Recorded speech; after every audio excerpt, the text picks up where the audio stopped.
آیت نمبر 33۔ اللہ تبارک و تعالی ارشاد فرماتا ہے بسم اللہ الرحمن الرحیم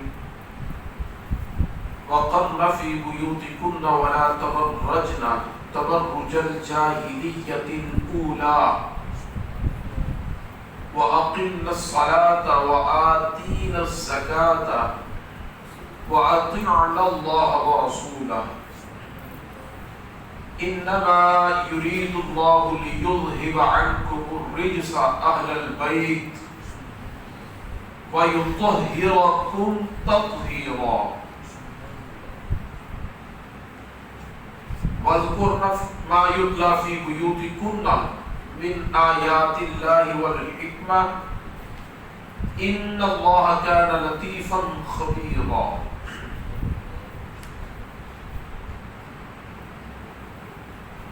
اللہ تعالیٰ نے ارشاد فرمایا اور ٹھہری رہو اپنے گھروں میں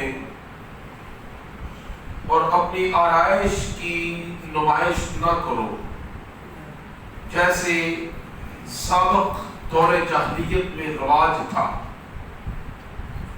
اور نماز قائم کرو اور زکوٰۃ دیا کرو اور اطاعت کیا کرو اللہ تعالیٰ کی اور اس کے رسول صلی اللہ تعالی علیہ وسلم کی۔ اللہ تعالیٰ تو یہی چاہتا ہے کہ تم سے دور کر دے پلیتی کو اے نبی صلی اللہ تعالی علیہ وسلم کے گھر والوں، وَيُطَهِّرَكُمْ تَطْهِيرًا، اور تم کو پوری طرح پاک اور صاف کر دے۔ وَاذْكُرْنَ فِي مَا يُتْلَى وَاذْكُرْنَ مَا يُتْلَى فِي بُيُوتِكُنَّ، اور یاد رکھو اللہ تعالیٰ کی آیتوں اور حکمت کی باتوں کو جو پڑھی جاتی ہیں تمہارے گھروں میں۔ ان اللہ لطیف کان لطیفا خبیرا، بے شک اللہ تعالیٰ بڑا لطف فرمانے والا ہر بات سے باخبر ہے۔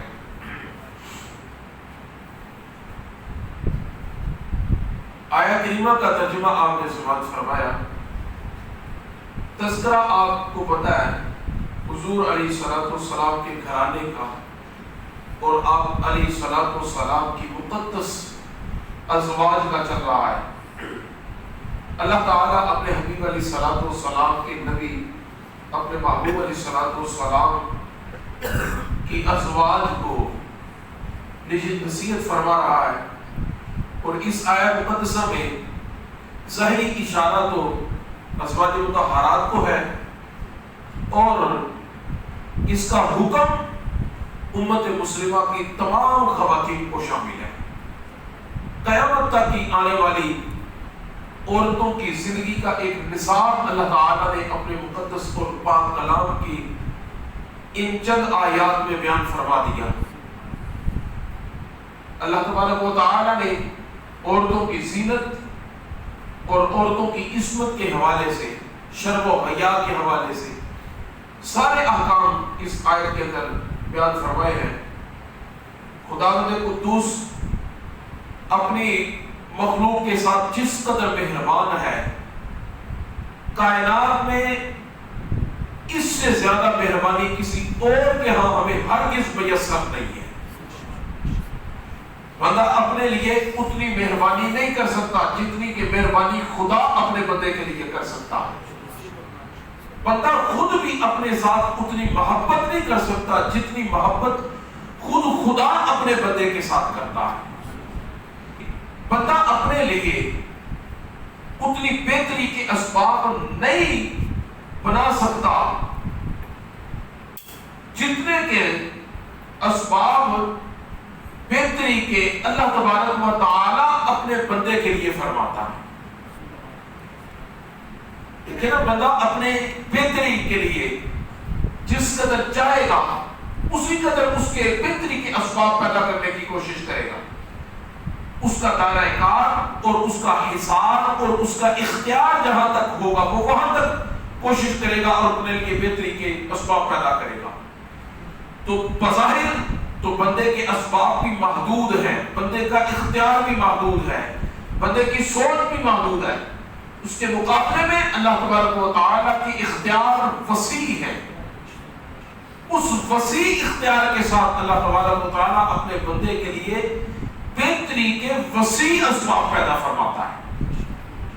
اب یہ سوچ کہ جو مجھے بہتر لگتا ہے میں وہ کرتا ہوں، ایک سوچ یہ ہے، اور اس کے مقابلے میں ایک سوچ یہ ہے کہ اللہ تبارک و تعالیٰ کو اپنے بندے کے لیے جو بہتر لگتا ہے وہ اس کے لیے حکم ارشاد فرماتا ہے. تو پھر بندے کا حق یہ بنتا ہے کہ پھر اپنی سوچ کو اپنے اندر دفن کر کے اپنے مالک کی سوچ کو بجا آور لاتے ہوئے اس پر عمل کرتے ہوئے اپنے مالک کی حکم کی فرما برداری کریں. حکم کیا ہے؟ اللہ تعالیٰ نے فرمایا کہ عورتوں کے لیے یہ حکم ہے وَقَرْنَ فِي بُيُوتِكُنَّ، اور ٹھہری رہو اپنے گھروں میں، فضول گھروں سے باہر نہ نکلو. وَلَا تَبَرَّجْنَ تَبَرُّجَ الْجَاهِلِيَّةِ الْأُولَى، اور اپنی آرائش کی نمائش نہ کرو، اپنے زیور کی نمائش نہ کرو، اپنے قیمتی لباس اور اپنے زیب و زینت کی آرائش نہ کرو. کس طرح؟ تبرج الجاہلیت الاولی، جس طرح کہ جاہلیت کے دور میں پہلے دور کی عورتیں اپنی نمائش آرائش اور اپنا زیب و زینت جو ہے وہ بن ٹھن کے باہر نکلنا، جس طرح کہ وہ پہلے دور کی عورتیں یہ سارا کچھ کیا کرتی تھی. اب ایک سوچ جو آج فی زمانہ چل رہی ہے وہ کہتی ہے، یہ سوچ ہے کہ آپ عورت کو اس کے گھر کے اندر اس طرح پابند کرتے ہیں جس طرح ایک پرندے کو اس کے پنجرے کے اندر، اور جانور کو اس کے کیا کہتے ہیں اسے کنڈے پہ بند کر کے عورت کو اس کے اندر آپ بند کرنا چاہتے ہیں.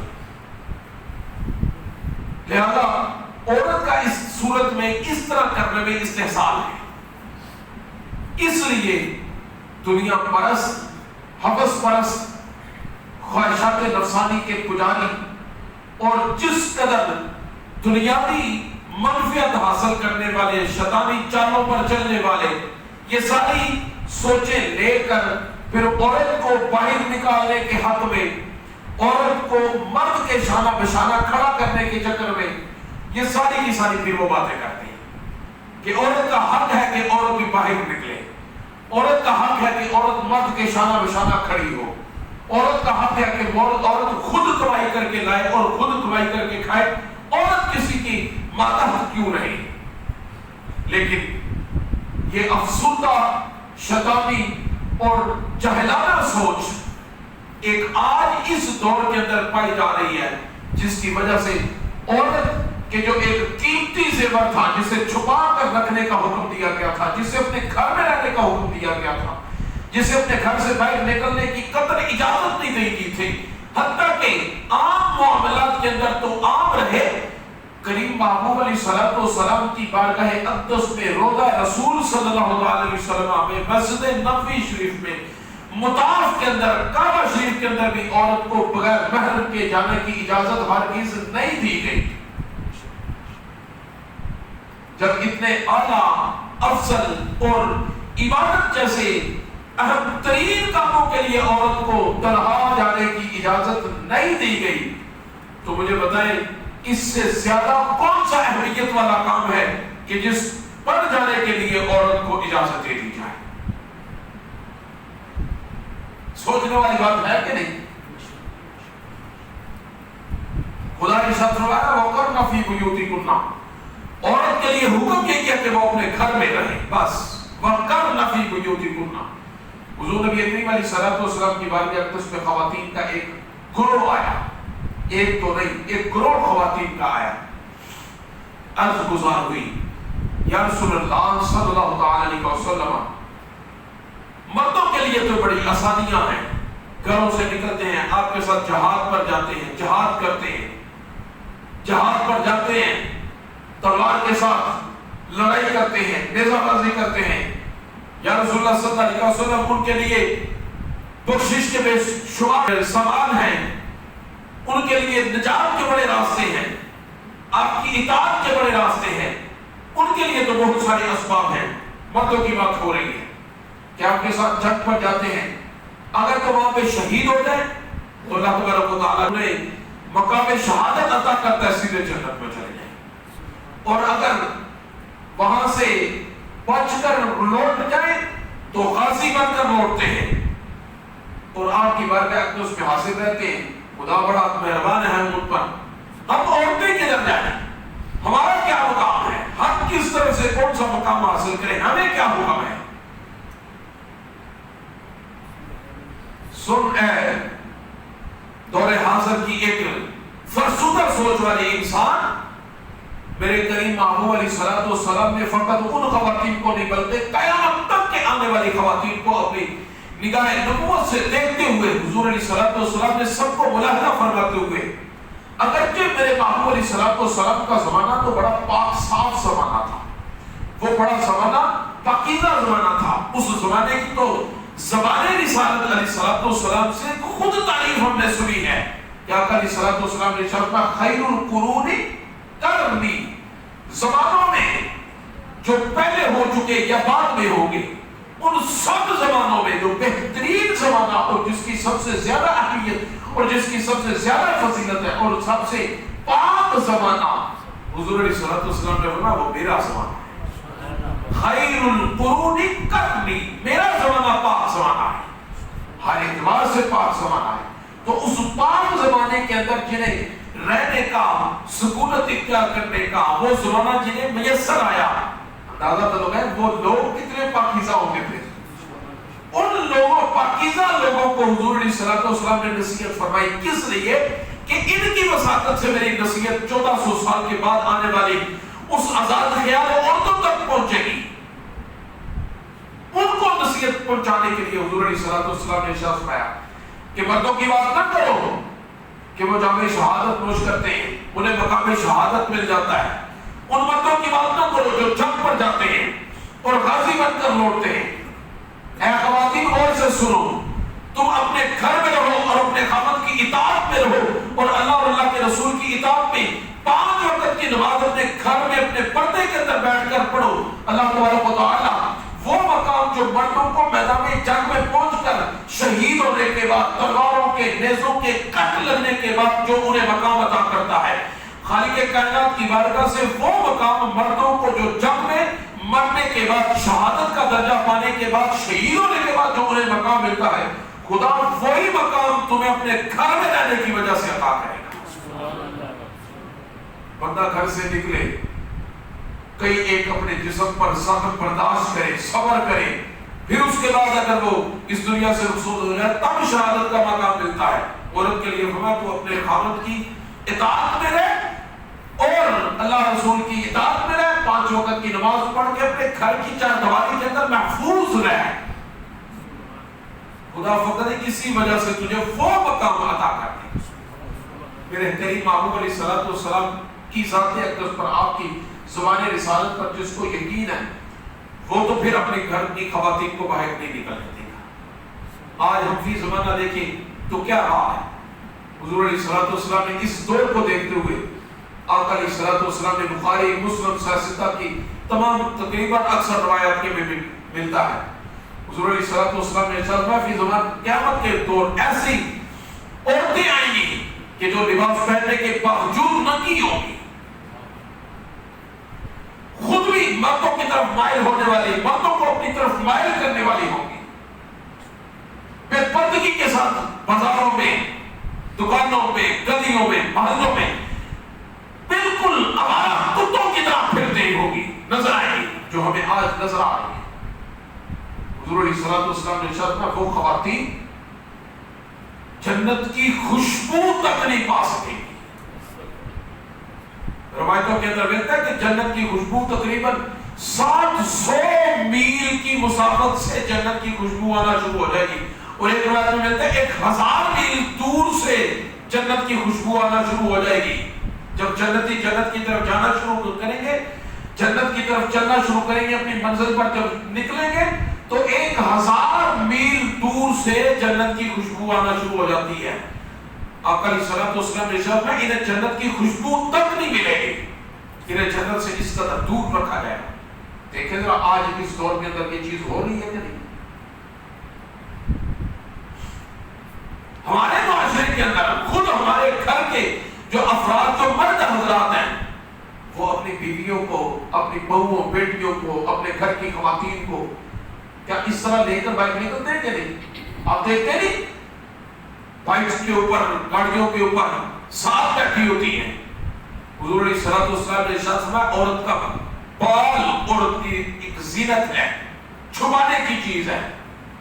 جس عورت کا بال نظر آئے گا اللہ تبارک و تعالیٰ کی طرف سے اس عورت پر لعنت برسے گی. سر کا بال نظر آئے گا تو اس عورت کے اوپر لعنت برسے گی. آج سارا کچھ ہم دیکھ رہے ہیں. قرآن و سنت کے اندر ایک لفظ ہمیں دیوس ملتا ہے. دیوس کون ہے؟ حضور علیہ الصلوۃ والسلام نے ارشاد فرمایا وہ دیوس جنت کی ہوا تک کو نہیں پہنچ سکے گا. پوچھا کہ یا رسول اللہ صلی اللہ علیہ وسلم دیوس وہ ہے کون؟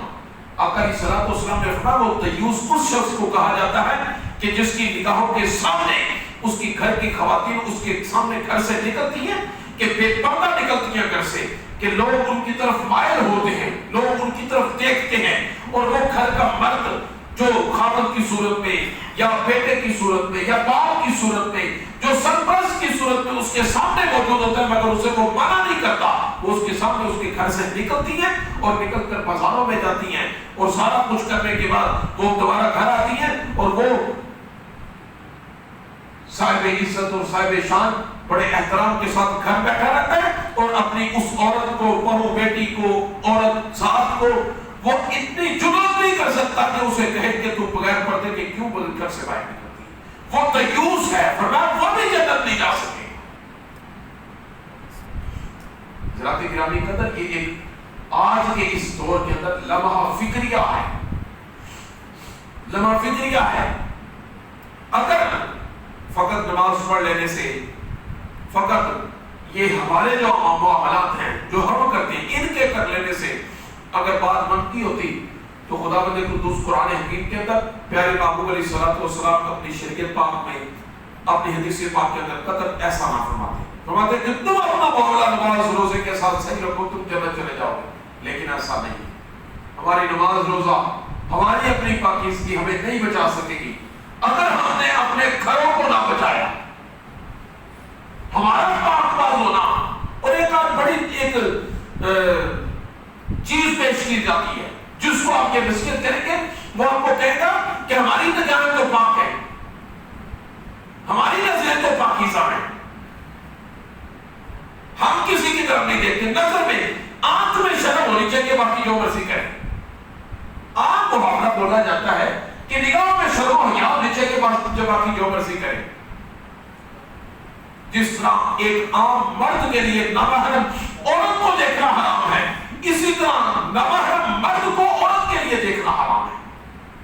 وہ بظاہر عام طور پر جب لائیو جس طرح عام ہم دیکھتے اس طرح دیکھنا ہو یا ٹی وی پر دیکھنا ہو، غیر مرد کو عورت کے لیے دیکھنا ٹی وی پر بھی اسی طرح حرام ہے جس طرح ایک عام عورت لائیو دیکھتی ہے.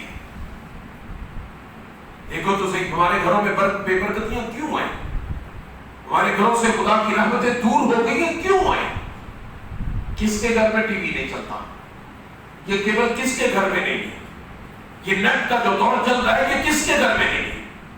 کون سی وہ پاک باز بی بی ہوگی جس پر خدا رحمت فرمائے کہ وہ کسی نہ ٹی وی پر اور نہ بغیر ٹی وی کے کسی نامحرم مرد کو نہ دیکھتی ہوگی؟ کون سے وہ پاک مرد ہیں کہ جو ٹی وی پر یا بغیر ٹی وی کے ان نامحرم عورتوں کو نہیں دیکھتے ہوں گے؟ یہ پچھلے دنوں آپ سے حدیث مبارکہ میں نے عرض کی تھی، پیارے محبوب علیہ الصلوۃ والسلام نے فرمایا 6 چیزوں کی مجھے ضمانت دو، میں جنت کی تمہیں ضمانت دیتا ہوں. جن میں سے ایک چیز یہ تھی کہ اپنی نگاہوں کی حفاظت. نگاہوں کی حفاظت کس طرح؟ آقا علیہ الصلوۃ والسلام نے فرمایا عورت کی طرف، نامحرم عورت کی طرف آپ کی نظر پڑی، اچانک نظر پڑ گئی، بے احتیاطی میں نظر پڑ گئی، آپ کے نہ چاہتے ہوئے نظر پڑی اور فرمایا کہ فوراً سے اپنی نظر ہٹا لیں، اس نظر کو خدا تعالیٰ معاف فرما دے گا. لیکن جو ارادہ تھا چاہت کے ساتھ اور خواہشات نفسانی کے ساتھ چاہ کر آپ دیکھ لیں گے، اللہ تبارک و تعالیٰ کی اس مرد پر بھی لعنت ہوگی، اس عورت پر بھی لعنت. لہذا میرے عزیز دوستو، حضور کریم علیہ الصلوۃ والسلام کی واضح حدیث پاک ہے، واضح حدیث مبارکہ ہے، 4 مرد جہنم میں جائیں گے، وہ 4 مرد جو جنتی ہوں گے، 4 جنتی مرد جہنم میں جائیں گے۔ عرض کی کہ یا رسول اللہ صلی اللہ علیہ وسلم کیوں؟ حضور کریم علیہ الصلوۃ والسلام نے ارشاد فرمایا وہ 4 جنتی مرد سمجھتے ہو کسے کہتے ہیں؟ ذرا سوچو تو صرف جنتی مرد کسے کہتے ہیں؟ آج کے اس دور میں جنتی مرد کون ہے؟ جس کی زندگی قرآن و سنت کے مطابق ہے، جو اپنے آپ کو اللہ اور اللہ کے رسول کے راستے پر رکھتا ہے۔ جنتی ہونا کوئی میرے بھائیوں، میرے دوستوں، بزرگوں آسان کام نہیں ہے۔ جنتی ہونا پرسرات سے گزر کر پھر جا کے جنت ملتی ہے۔ وہ پرسرات تو پتہ نہیں کیسا ہوگا، پہنچیں گے تو دیکھیں گے یہ دنیا پرسرات سے کم ہے۔ قدم قدم پر لفظیں، قدم قدم کے اوپر آزمائشیں اور شیطانی جب وہ جال پھنسے، جب وہ کھیلتے بیٹھا ہوا ہے شیطان، یہ دنیا ہی بڑی ایک خطرناک مرحلہ ہے۔ حضور علیہ الصلوۃ والسلام نے فرمایا 4 جنتی مرد جہنم میں جائیں گے۔ کیوں؟ جب جنت میں جانے لگیں گے، ان کی بیٹی، ان کی بہو، ان کی بیوی ان کو پلو پکڑ کر روک لیں گے کہ جو اپنی بے پردگی کی وجہ سے، بے حیائی کی وجہ سے، بے شرمی کی وجہ سے، آوارہ پھرنے کی وجہ سے وہ جہنم جانے لگے گی، اور خدا سے فرمائے گی، وہ عرض کرے گی اللہ تعالیٰ سے، اے میرے مولا میں تو جہنم میں جا رہی ہوں، لیکن میں اس وقت جب دنیا کے اندر یہ سارا کچھ کیا کرتی تھی، میرا باپ میرے سر پہ تھا، میرے باپ کو بلایا جائے۔ جب بلایا جائے گا تو وہ عورت مطالبہ کرے گی کیا اس نے مجھے روکا تھا اس وقت؟ اللہ تبارک و تعالیٰ کی بارگاہ میں جب وہ لاجواب ہوگا تو وہ مطالبہ کرے گی اگر اس نے مجھے اس وقت نہیں روکا تو آج پھر اسے میرے ساتھ بھیجا جائے۔ وہ عورت جو جہنم میں جا رہی ہوگی، اپنی جنتی باپ کو وہ جہنم میں لے کر جائے گی، پھر عرض کرے گی کہ میرے بھائی کو بلایا جائے۔ یہ خود تو سارا کچھ کیا کرتے تھے، لیکن انہوں نے مجھے خود ترغیب دلائی، میں ان کی ماتحت تھی، مجھے روکتے، مجھے ٹوکتے، مجھے زبردستی کرتے، لیکن مجھے گھر میں بٹھا کر رکھتے، لیکن انہوں نے مجھ پر ایسا کیا نہیں کیا۔ اس بھائی کو بھی بلایا جائے گا جو جنتی ہوگا، اس عورت کے ساتھ اسے جہنم میں بھیجا جائے گا۔ پھر تیسرے نمبر پر اس نے کہا میری شادی ہوئی، میرا خاوند تھا، نیک تھا، صالح تھا، پرہیزگار تھا، جنتی شخص ہے، لیکن اس نے مجھے نہیں روکا، مجھے نہیں اس نے روکا۔ گھر سے نکلتا تھا، مجھے بائک پہ کے پیچھے بٹھا کر نکلتا، میں اپنے بال کھلے چھوڑ کر نکلتی، اگرچہ اس کے سر پہ دستار ہوتی، کچھ بھی ہوتا، لیکن میں تو بے پردہ اس کے ساتھ بائک پر بیٹھ کر جایا کرتی تھی۔ مجھے تو نہیں اس نے کہا کہ میں تجھے اس حالت میں لے کر نہیں جاؤں گا، مجھے اس نے نہیں روکا۔ خدا فرمائے گا اگر نہیں روکا تو اس کے ساتھ وہ جہنم میں جائے گا۔ اسی طرح چوتھے نمبر پر بیٹا، وہ بھی اس کے ساتھ ایسے ہی جہنم میں جائے گا۔ عزیزان اکرامی قدر یہ کس لیے ہیں یہ چیزیں؟ یہ ہمارے لیے ہیں۔ میرے محبوب علیہ الصلوۃ والسلام کو ہم سے محبت ہے، ہم سے چاہت ہے۔